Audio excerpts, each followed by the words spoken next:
Assalamualaikum warahmatullahi wabarakatuh. Alhamdulillah. Pakai dua gitu.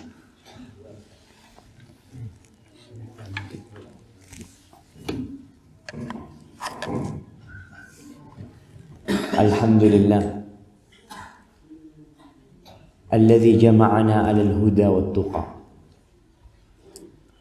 Segala puji bagi Allah Jalla Jalaluh yang mengumpulkan kita di atas petunjuk dan ketakwaan.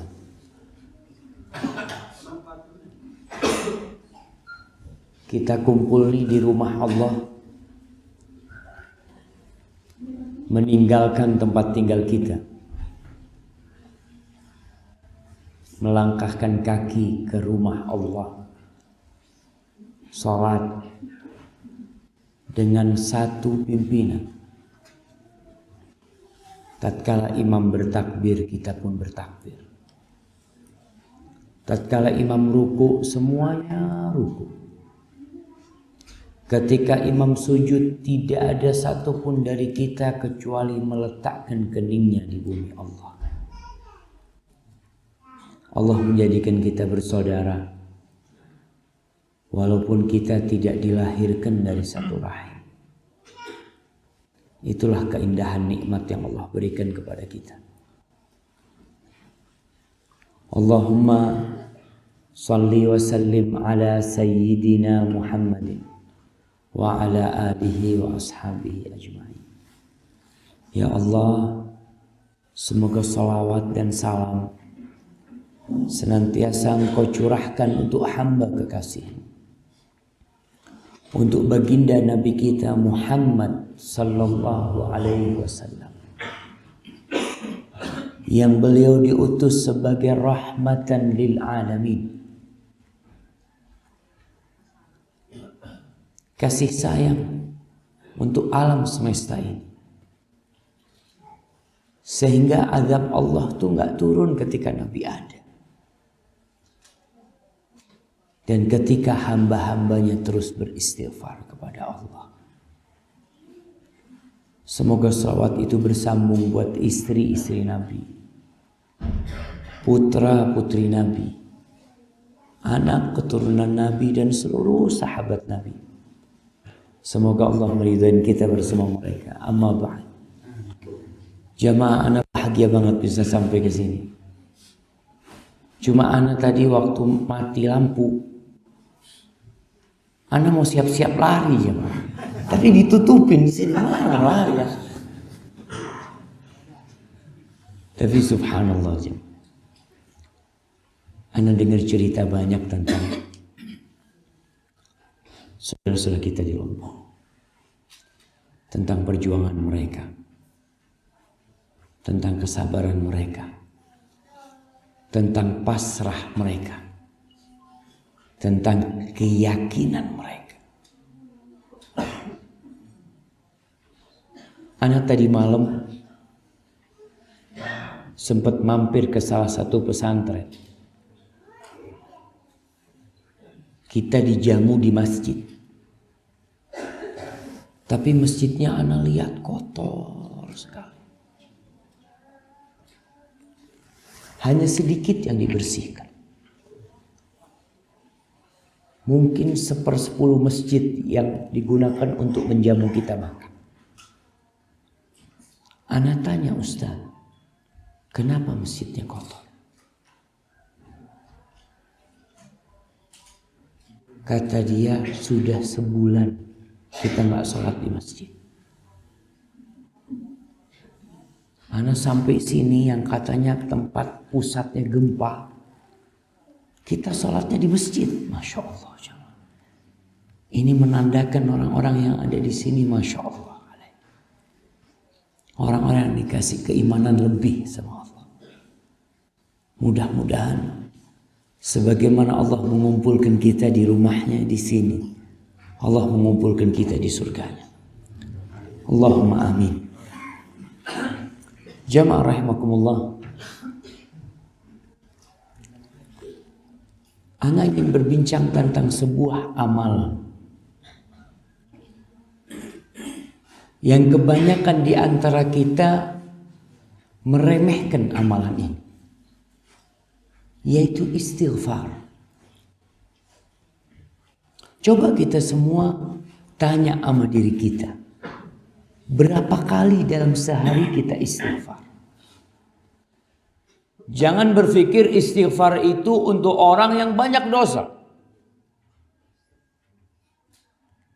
Makom istighfar itu makomnya para nabi. Rasulullah sallallahu alaihi wasallam mengatakan, "Inni la astaghfiru rabbi fil yaumi 70 marrah." Aku tuh istighfar buat Allah sehari itu 70 kali paling tidak. Seorang sahabat Nabi pernah menghitung istighfar Nabi SAW. Nabi duduk, istighfar Nabi didengar sama sahabat. Beliau mengatakan, Rabbighfirli wa tub alayya innaka antat tawwabul ghafur. Wahai Rabbku, ampuni aku dan berikan taubatmu kepadaku ya Allah. Sesungguhnya engkau maha menerima taubat dan maha pengasih. Berapa kali dihitung sama sahabat Nabi? Mi'ata marrah, 100 kali. Itu sekali duduk ya. Beliau yang gak punya dosa, yang sudah diampuni yang lalu dan yang akan datang, seperti itu istighfarnya. Jangan ditanya sholatnya. Beliau sholat malam sallallahu alaihi wasallam sampai bengkak kaki. Pernah kita jemaah sholat malam sampai bengkak kaki? Kita mungkin bengkak kaki karena jalan-jalan. Oh jalan-jalan sakit, ini sakit. Pernahkah kita nih habis sholat malam minta istri kita, panggil istriku sini, tolong dipijetin. Kenapa? Ana habis sholat malam 3 jam. Masya Allah. Ahibati fillah. Banyak-banyak istighfar. Kalau itu Nabi kita Muhammad sallallahu alaihi wasallam, yang hatinya, yang jantungnya pernah dicuci 2 kali. Hati Nabi itu pernah dikeluarkan, kemudian dicuci sama malaikat Jibril. Apalagi dengan kita. Semuanya punya dosa. Jangan sok suci. Jangan. Itu jadi dosa besar. Ketika orang merasa dirinya gak punya dosa. Allah mengatakan, "Fala tuzakku anfusakum huwa a'lamu bimanittaqa." Kalian jangan menyucikan diri kalian. Sok merasa sudah baik, sok merasa sudah soleh. Allah lebih tahu siapa yang bertakwa di antara kalian. Kullu bani Adam khata'. Semua anak Adam itu pelaku dosa. Kita nih jamaah bisa duduk di tempat ini bersama. Kenapa?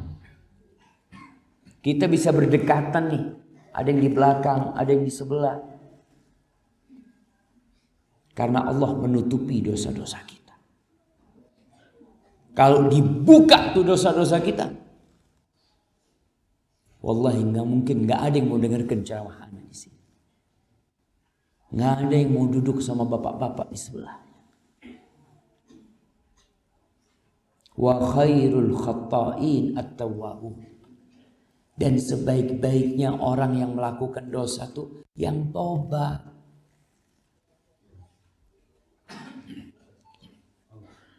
Nabi Nuh alaihissalam berapa tahun berdakwah? Anda mau kasih hadiah? Mana hadiahnya? Masya Allah. Nah. Siapa yang mau jawab? Yang dari sini ya emang.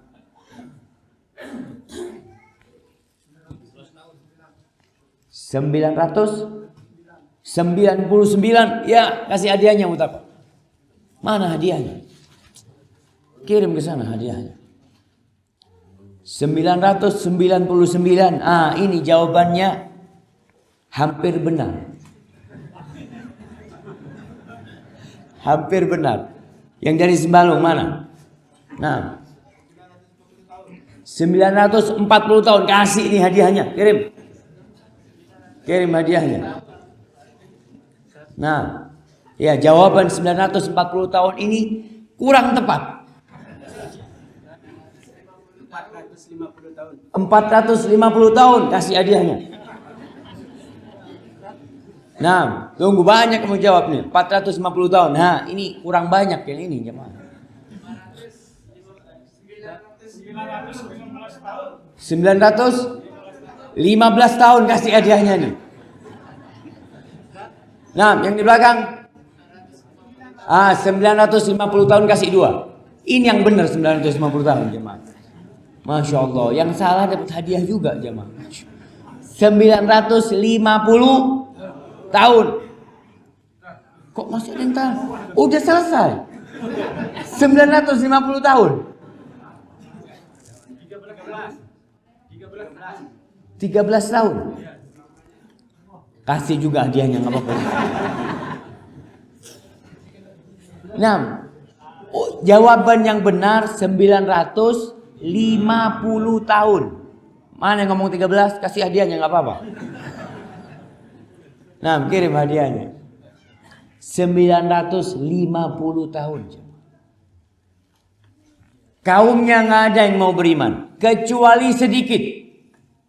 Padahal beliau sudah menyampaikan kepada mereka, faqultu astaghfiru rabbakum innahu kana ghaffara yursilis samaa 'alaikum midrara wa yumdidkum bi amwalin wa banin wa yaj'al lakum jannatin wa yaj'al lakum anhara ma lakum la tarjuna lillahi waqara. Nabi Nuh mengatakan, kalian minta ampun sama Rabb kalian. Allah itu Maha Pengampun. Kalian kalau minta ampun sama Allah, Allah akan kirim segala macam nikmat. Hujan akan dikirim sama Allah, tapi hujan yang bermanfaat. Tidak seperti hujan yang akhirnya dikirim kepada kaumnya Nabi Nuh yang menenggelamkan dunia. Sama dikasih hujan sama Allah. Tapi ini kalau engkau banyak istighfar, Allah turunkan hujan yang bermanfaat. Hujan yang tidak menghancurkan rumah-rumah. Hujan yang tidak membinasakan kebun-kebun kita, sawah-sawah kita, yang tidak membunuh ternak kita. Tuh, kalau hujan turun karena istighfar. Wa yumdidkum bi amwalin. Manusia suka sama harta, dikasih harta sama Allah. Jadi kalau yang susah rizkinya, yang susah penghasilannya, istighfar. Berapa kali istighfar? Terserah.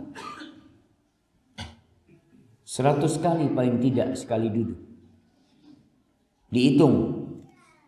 Kita ini kalau nggak ngitung istighfar, kayaknya udah banyak.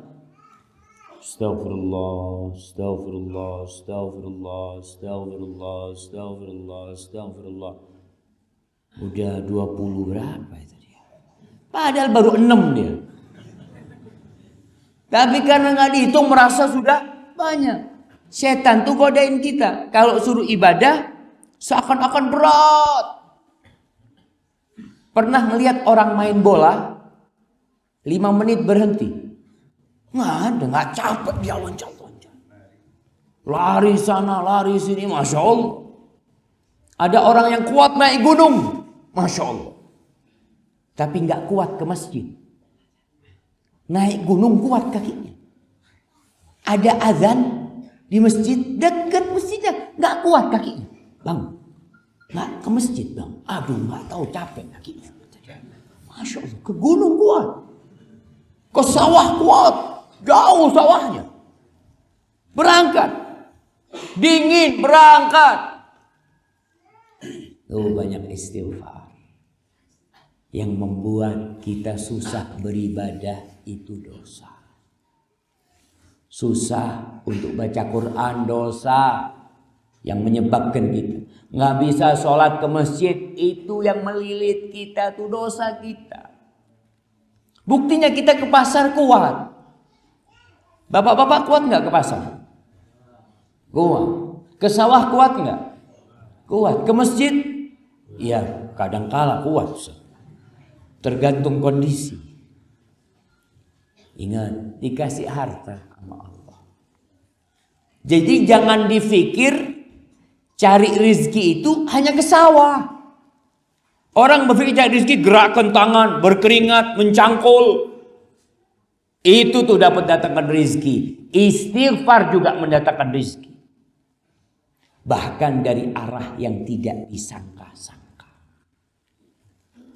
Kalau rezekinya dari mencangkul kan bapak-bapak udah tahu. Oh, insya Allah 6 bulan dapat nih. Tapi kalau istighfar, tahu-tahu ada yang ketuk rumah. Assalamualaikum. Bapak fulan, iya, alhamdulillah ada rezeki buat bapak.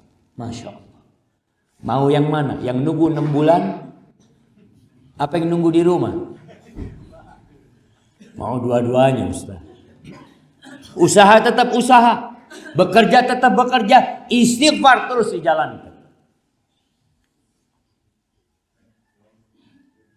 Wa yumditkum bi amwalin wa banin. Dan anak. Yang susah punya anak. Yang udah berangkat ke dokter. Udah minum daun ini, daun ini, daun itu. Semua daun diminum. Supaya katanya subur. Rahimnya nggak punya anak. Yang laki juga lama nggak punya anak. Istighfar. Ibu-ibu bangun malam bangunin suaminya. Bang, ayo bang, nih waktunya minta anak sama Allah. Waktunya minta anak nih.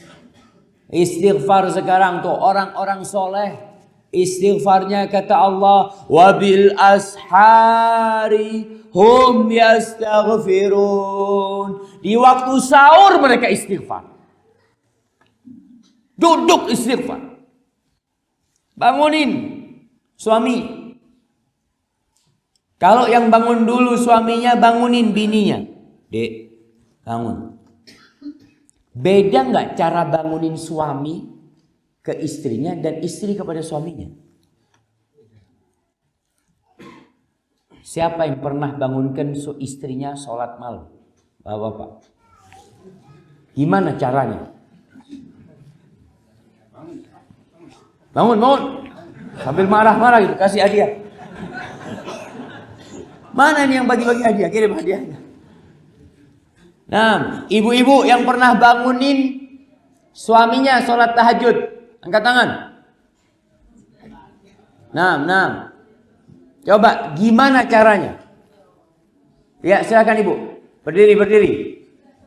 Nah, ini kita ambil ilmunya nih. Gimana cara bangunin suaminya sholat tahajud? Kalau nggak mau,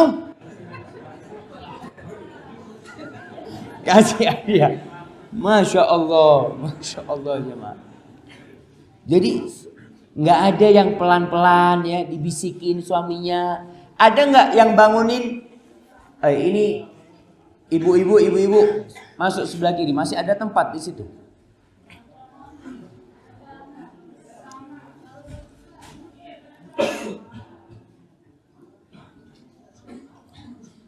Ibu-ibu, siapa yang bangunin suaminya untuk tahajud dengan bikinkan kopi? Masa nggak ada? Bikinin kopi, bang. Kopinya udah siap, bang. Insya Allah. Nggak perlu teriak-teriak sama suaminya. Ajak untuk istighfar. Itu tuh kunci rizki. Kunci minta anak. Terus istighfar. Berapa tahun istighfar Ustaz? Sampai mati. Nabi Ibrahim berapa tahun beliau minta anak sama Allah Jalla Jalaluhu. Sampai umurnya 100 tahun. Terus beliau minta. Nabi Yusuf alaihissalam dipisahkan dari ayahnya Nabi Yakub. Nabi Yakub tuh nangis terus berpisah dengan Nabi Yusuf. Berapa tahun berpisah? Siapa yang bisa jawab? Nah, 50 tahun. Ya, kasih hadiahnya. Kurang jemaah, terlalu banyak. 100 tahun, Masya Allah, kasih hadiahnya. Ini pokoknya jawab udah, kasih hadiahnya. Bagi sana. Nah, 40 tahun kasih dia. Itu betul 40, tapi bukan 40 hari. 80 tahun. 40 tahun. 80 tahun. Yang betul 40 tahun. Nah, kasih hadiahnya nggak apa-apa. Ada yang maksa jemaah, Masya Allah ya. Udah, selesai. 40 tahun. 40 tahun dipisahkan, nangis terus doa supaya dikumpulkan sama Yusuf alaihissalam. Kita kadang kala baru 3 tahun nikah nggak punya anak. Ustaz, anak ini sudah lama Ustaz doa Ustaz. Istighfar ya udah lama. Berapa tahun? 3 tahun Ustaz. Baru 3 tahun.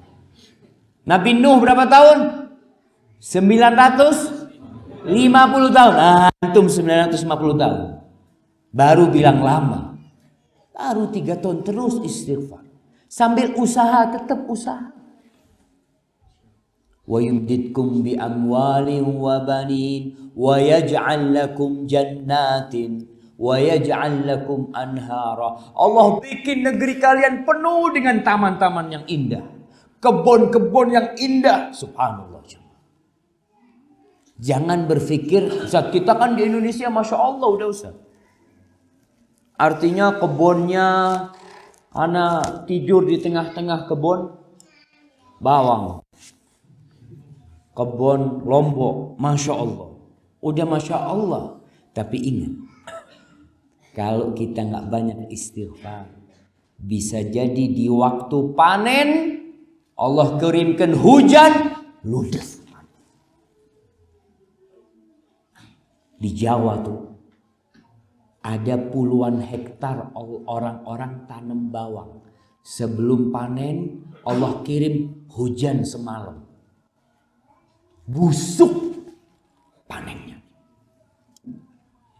Yang punya bumi ini itu Allah. Allah mau berbuat apa saja, Ia lakukan. Makanya kita yang harus tahu diri, minta ampun sama Allah. Kita tuh banyak merasa tidak berbuat dosa karena kita nggak tahu mana yang dosa, mana yang bukan dosa. Orang pikir, anak pikir nggak dosa Ustaz. Karena nggak pernah belajar kita. Maka coba tumbuhkan keyakinan kita kepada Allah. Apa doanya Nabi Yunus ketika ditelan ikan paus?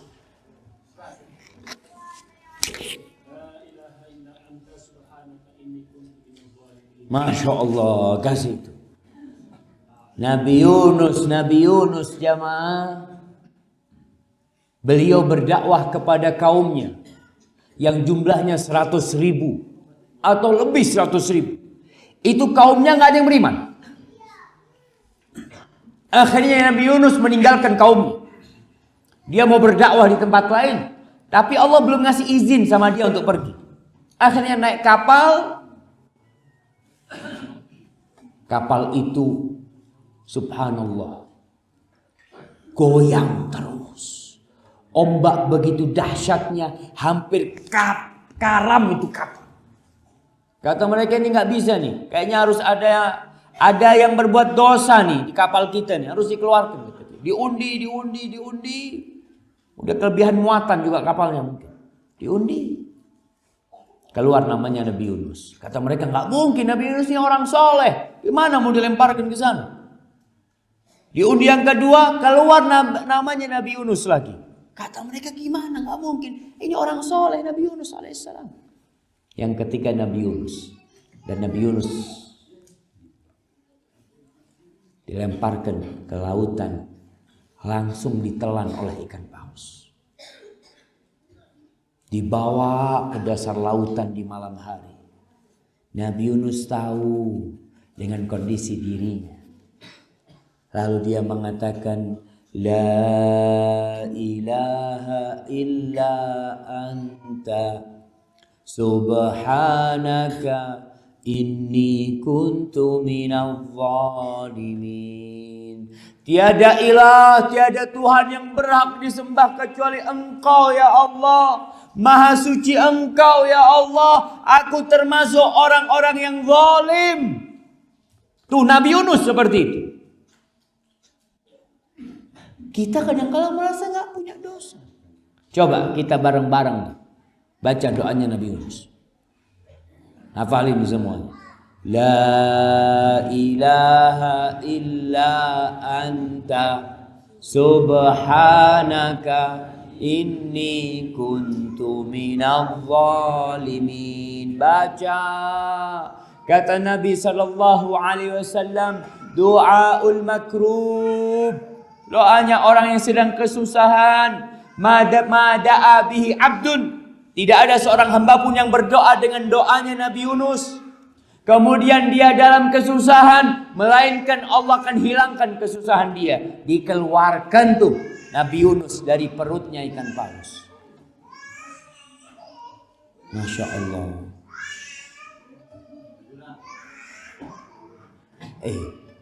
Nggak apa-apa. Kalau anak kecil nangis itu wajar.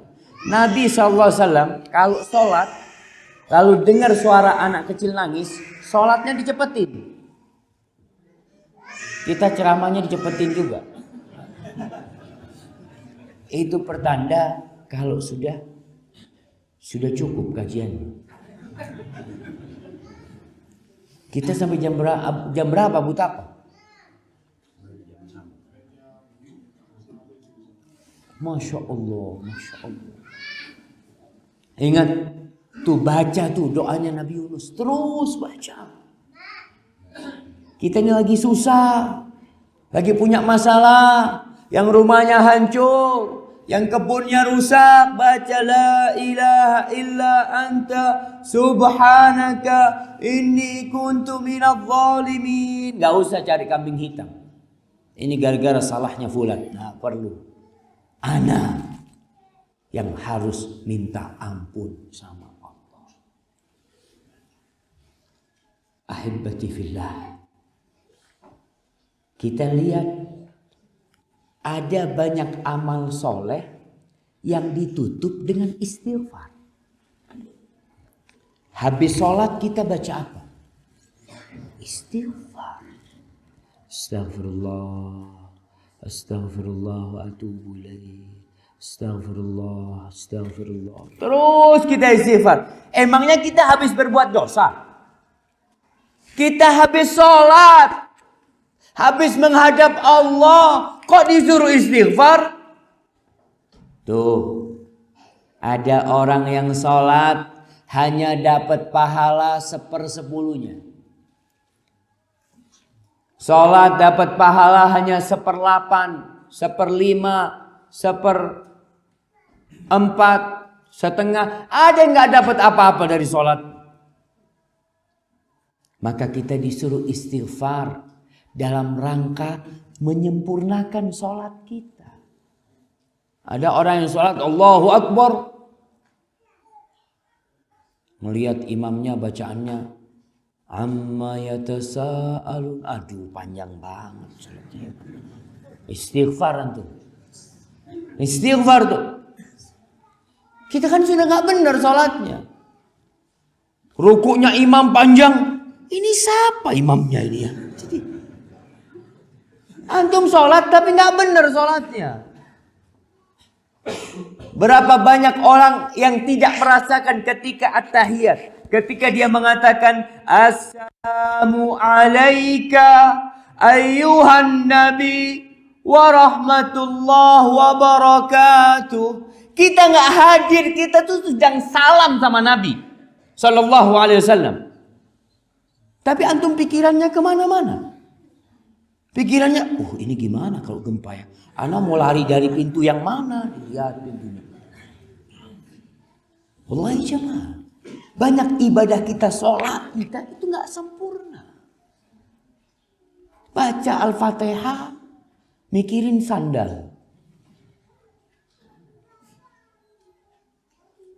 Ketika sujud, ketika ruku, nggak hadir tuh. Penghambaan kita kepada Allah, hadirkan jamaah. Kita ini sedang ruku buat siapa? Kenapa kita merendahkan punggung kita? Kenapa kita sujud meletakkan kening kita di bumi? Buat siapa? Buat Allah. Kita kadang kala sholat tidak menghayati. Ada orang yang gerakan sholatnya Masya Allah sesuai dengan sunnah. Tapi dia tidak khusyuk. Dan tidak memaknai sholatnya. Seperti orang yang berkorban sapi yang besar. Yang bertanduk. Tapi sudah mati. Boleh korban. Sapi besar Ustaz, saya besar sapinya. Tapi tadi malam udah mati. Gimana? Bisa nggak dipotong lagi? Tidak bisa. Seperti itu orang kadang-kadang. Kenapa kita perlu istighfar? Istighfar habis sholat istighfar. Maka jangan sok suci. Kita ini perlu banyak-banyak istighfar. Apa doanya keluar dari toilet? Ghufrana, kasih hadiahnya. Masya Allah. Langsung betul nih. Kalau yang anak-anak udah pinter-pinter jemaah. Udah hafal doa-doa. Masya Allah. Udah selesai doanya. Apa artinya ghufrana? Nah, Masya Allah, kasih hadiah. Ampunanmu. Nah, kasih gini. Bayangkan, keluar dari toilet minta ampun. Kita ini nggak pandai mensyukuri nikmat yang Allah berikan kepada kita. Kebanyakan orang berpikir nikmat itu fulus. Kalau dapat duit, alhamdulillah, alhamdulillah nikmat. Wallahi ana mau tanya. Kalau dikasih pilihan, dikasih duit 100 juta. Tapi nggak bisa buang air besar. Antum milih mana? Duit 100 juta atau nggak dikasih duit tapi bisa buang air besar? Bisa buang air besar, dapat duit 100 juta. Ini nih, nggak bersyukur. Dikasih dua pilihan, nggak? Dua-duanya. Anak-anak mau dua-duanya. Insya Allah. Subhanallah jemaah. Nikmat kesehatan itu lebih baik daripada nikmat harta. Jadi yang dibutuhkan orang tuh 3 nikmat. Yang pertama Islam. Alhamdulillah kita Islam. Yang kedua kesehatan. Yang ketiga baru harta. Baru harta. Makanya kita keluar dari toilet mengatakan ghufranak, minta ampun ya Allah. Sampai nikmat ini aku nggak bisa mensyukuri. Bahkan kita sering melupakan syukur nikmat ini. Ada orang yang nahan kencing. Kemudian dia bisa masuk ke kamar mandi, bisa kencing. Allah nikmatnya jemaah. Itu dia kalau dikasih 2 pilihan. Kasih 2 pilihan. Dikasih makanan yang enak sama ke toilet. Milih mana? Aduh, ana mau ke toilet. Lebih enak di toilet sana. Wallah itu nikmat kita tidak mensyukurinya. Sehingga doanya keluar dari toilet minta ampun sama Allah. Pulang dari haji. Kita tahu jemaah haji itu seperti bayi yang baru lahir. Gak punya dosa. Bersih, suci. Tapi apa kata Allah? Ketika jemaah haji pulang dari Arafah. Puncak ibadah haji itu Arafah. Wukuf di Arafah. Semoga semua yang hadir di sini bisa berangkat haji. Amin. Itu tuh Allah mengatakan thumma afidu min haitsu afadhan nas wastaghfirullah. Kemudian kalian dari Arafah berangkat menuju ke Muzdalifah. Berangkat ke sana. Ngapain? Ke sana. Ya berangkat ke sana. Dan banyak-banyak istighfar. Istighfar, kalian minta ampun sama Allah. Baru dari Arafah disuruh istighfar. Maka ingat jamaah. Makomnya taubat dan istighfar itu makomnya para nabi. Yang mereka sampai di akhir hayatnya terus istighfar. Nggak ada nabi berhenti istighfar. Turun firman Allah. Idza jaa nasrullahi wal fath wa ra'aitan nasa yadkhuluna fi dinillahi afwaja fasabbih bihamdi rabbika wastaghfir innahu kana tawwaba. Nih di akhir hayatnya ketika Allah memberikan kemenangan. Apabila datang pertolongan Allah dan kemenangan Allah berikan. Dan engkau melihat orang-orang berbondong-bondong masuk Islam. Apa yang kau lakukan pada saat itu? Bertasbihlah. Sucikan Allah Jalla Jalaluh. Wastaghfir. Dan istighfar. Minta ampun. Allah tuh maha menerima taubat. Itu Nabi disuruh sama Allah. Lalu kita gak banyak istighfar. Makanya Nabi SAW ketika sujud atau ruku, beliau bertasbih dan beristighfar. Selain bacaan Subhana Rabbiyal Azimi wa bihamdi, Subhana Rabbiyal A'la wa bihamdi, beliau membaca Subhanakallahumma wa bihamdika Allahumma gfirli. Allahumma gfirli. Subhanakallahumma wa bihamdika Allahumma gfir. Maha suci engkau ya Allah, segala puji buatmu ya Allah, dan ampuni aku. Itu dibaca Nabi sampai beliau meninggal dunia sallallahu alaihi wasallam. Lalu kita nggak mau baca istighfar. Nih kita ikrarnya sama diri kita sendiri. Mulai saat ini kalau Nabi sallallahu alaihi wasallam paling sedikit istighfarnya 70 kali, sekali duduk bisa 100 kali. Bapak-bapak, ibu-ibu mau berapa kali istighfar? Ibu-ibu nih insya Allah ya banyak pahalanya. Bapak-bapak juga banyak waktu untuk istighfar. Mungkin sambil menanam Astaghfirullahaladzim, Astaghfirullah wa atubu ilaih, La ilaha illa anta subhanaka inni kuntu minadh dhalimin. Terus istighfar. Ibu-ibu di rumah sambil nyapu, Astaghfirullah wa atubu ilaih, Astaghfirullah wa atubu ilaih. Subhanallah, ada sebuah cerita jemaah. Ini jadi penutup kajian kita pagi hari ini. Di Solo atau di Jogja, Anda lupa. Cerita ini lama, mungkin 10 tahun yang lalu. Ada seorang ustadz cerita. Jadi ada musola. Di sebelah musola itu ada pohon mangga mungkin. Setiap sore ada ibu tua itu mengumpulkan daun pohon mangga, tapi nggak disapu. Dia pakai kayu kayak bambu, di ujungnya ada pakunya. Dia tusuk-tusuk gitu, dikumpulin. Ada remaja musola sana melihat, aduh ibu-ibu ini kurang kerjaan kata dia. Kenapa nggak disapu aja kata dia. Repot-repot apa? Satu-satu dia kumpulin tuh daunnya. Akhirnya keesokan harinya disapu sama remaja-remaja. Bersih. Ibu itu datang habis asar. Nangis dia. Dia nangis. Ditanya, ibu kenapa ibu nangis? Kata dia. Ibu kan seharusnya disapu selesai. Lebih enak kata dia. Apa kata ibu?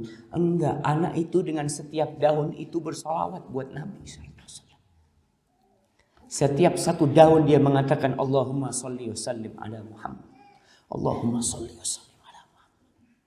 Tiap hari dia lakukan gitu. Masa kita gak bisa? Antum bisa lebih dari itu. Kalau bisa setiap desahan nafas kita isinya istighfar kepada Allah Jalla Jalaluhu. Hadza wallahu a'lam bishawab. Itu yang bisa saya sampaikan pada kesempatan kali ini. Semoga bermanfaat buat kita. Sekali lagi anak bahagia banget bisa di sini. Anak kalau bisa bermalam 1 minggu di sini atau 1 pekan di sini, anak ingin bermalam di sini. Tapi karena ya ada hal-hal yang menanti di sana, mudah-mudahan kita bisa berjumpa lagi nanti. Hadza wallahu a'lam bishawab. Subhanakallahumma wa bihamdika asyhadu an la ilaha illa anta astaghfiruka wa atubu ilaik. Masya Allah, ini ada pembagian hadiah nih buat yang nggak bisa jawab ya. Dibagikan lagi tuh, Masya Allah. Udah boleh pergi nih Abu Taka? Belum? Masih bagi-bagi? Oh, masih ada 10 menit katanya. Ya, kalau ada yang mau bertanya silakan.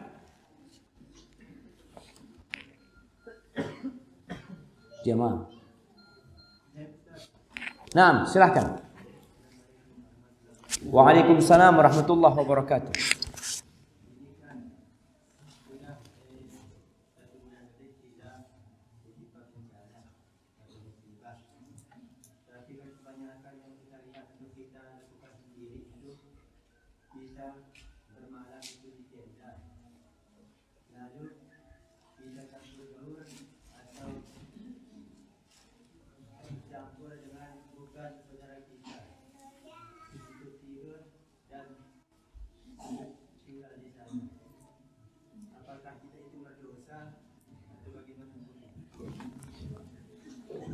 Iya, dengar pertanyaannya jemaah. Dengar enggak? Siapa yang bisa ngulangin di sini? Nah,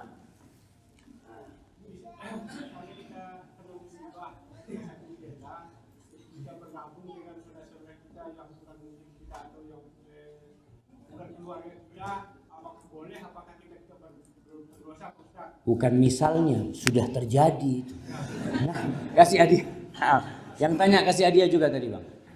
Nah, iya bukan misalnya, ini udah terjadi gitu. Nah, ini terjadi jemaah. Bagaimana hukum? Kalau kita bicara saudara kita, ingat semua orang Islam itu bersaudara. Walaupun tidak dilahirkan dari satu rahim, bukan muhrim pun itu saudara kita. Tapi ada batasan-batasannya. Ketika memang ada musibah dan kita harus bermalam di satu tenda karena memang nggak ada tempat lain, maka di situ harus ada pemisahan yang laki dengan yang laki, yang perempuan dengan yang perempuan. Karena apa? Apalagi tidur. Orang tidur itu tidak sadar. Kadangkala dia ya gerak sana, gerak sini sehingga tersingkap auratnya. Dan kita bisa melihat Rasul sallallahu alaihi wasallam memberikan arahan yang muhrim, yang mahram, kakak beradik laki perempuan ketika umurnya 10 tahun nggak boleh tidurnya satu ranjang. Ini muhrim, kakak beradik. Kata Nabi SAW, muru auladakum bisalah li sab'in. Suruh anak kalian mulai solat ketika umur 7 tahun. Wadribuhum alaiha li ashrin. Pukul mereka ketika 10 tahun, gak mau solat. Wa farriqu bainahum fil madaji. Umur 10 tahun, tempat tidurnya harus pisah. Itu kakak beradik.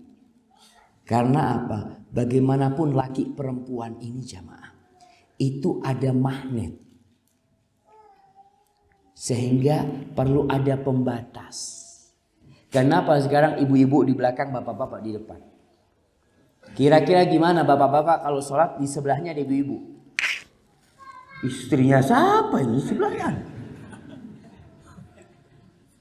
Ibadah pun tetap dipisah. Jadi kalau kondisinya yang terpaksa, nggak ada masalah terpaksa satu tenda karena nggak ada tenda yang lain, Ustaz. Tapi dipisah, diatur. Bukan maunya sendiri. Enggak, anak mau sama keluarga anak. Anak mau semua keluarga anak. Ini bukan rumah kita. Ini kita bareng-bareng di sini. Diatur. Ibu-ibu juga sama ibu-ibu tambah saudara di sana. Kita ini kadang-kala jamaah nggak kenal sama tetangga kita. Atau nggak peduli sama tetangga kita. Ketika ada musibah, alhamdulillah. Kita bersyukur kita banyak saudara di satu tenda itu. Ketika tidur, Masya Allah, kadangkala ada yang kayak kereta api. Tidur bunyi. Alhamdulillah. Antum kan ketika dengar suara itu, alhamdulillah, Anda nggak perlu ke Jawa untuk dengar suara kereta api. Ada di sini, alhamdulillah. Jadi dinikmatin kita punya saudara seperti itu. Artinya nggak ada masalah satu tenda kalau memang tendanya memang itu yang ada, tapi di dalam tetap dipisah. Yang laki sama yang laki, yang perempuan sama yang perempuan. Itu terjadi apa tidak? Seperti itu kan? Artinya dipisah kan sekarang yang ada. Dipisah nggak apa enggak? Alhamdulillah, alhamdulillah. Kalau dipisah alhamdulillah. Artinya nggak ada masalah. Tapi kalau memang nanti alhamdulillah Anda dengar akan dibikinkan tenda sendiri-sendiri, satu keluarga sendiri, dan itu nikmat dari Allah Jalla Jalaluh. Dan urusan musibah jamaah, ingat Allah nggak kasih musibah kecuali karena cinta sama kita. Tapi kadang-kala kita nggak mau tahu kalau dicintai Allah. Barakallahu fikum. Baik. Udah cukup? Oh, ada satu lagi terakhir. Ya, tinggal 5 menit. Silakan.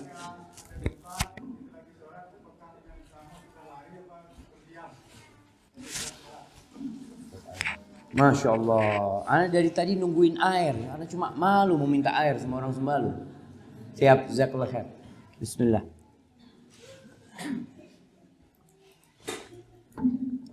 Alhamdulillah.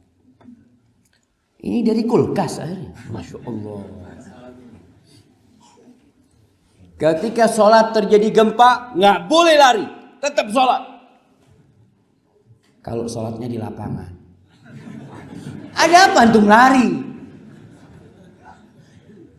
Ya orang sholat di lapangan lari. Mau kemana larinya? Nggak boleh, tetap sholat. Nanti sholat lanjutkan. Kecuali takut tertimpa sesuatu. Ini kan bicaranya kita menyelamatkan diri kita. Nggak masalah kita lari. Kalau takut tertimpa sesuatu. Tapi kalau sholatnya di tenda. Tendanya roboh nggak jemaah? Wah ini anak tertempa. Terpal nanti. Maka lihat kondisinya, kapan lari, kapan tidak. Jadi kalau kondisinya di tenda, di lapangan yang nggak ada masalah, nggak perlu lari antum. Kira-kira kalau orang sholat di lapangan lari, kemana larinya muter? Muter-muter lapangan ya. Kasih hadiahnya buat apa? Masya Allah yang bertanya. Baik, jadi jelas. Baik, silakan. Nah.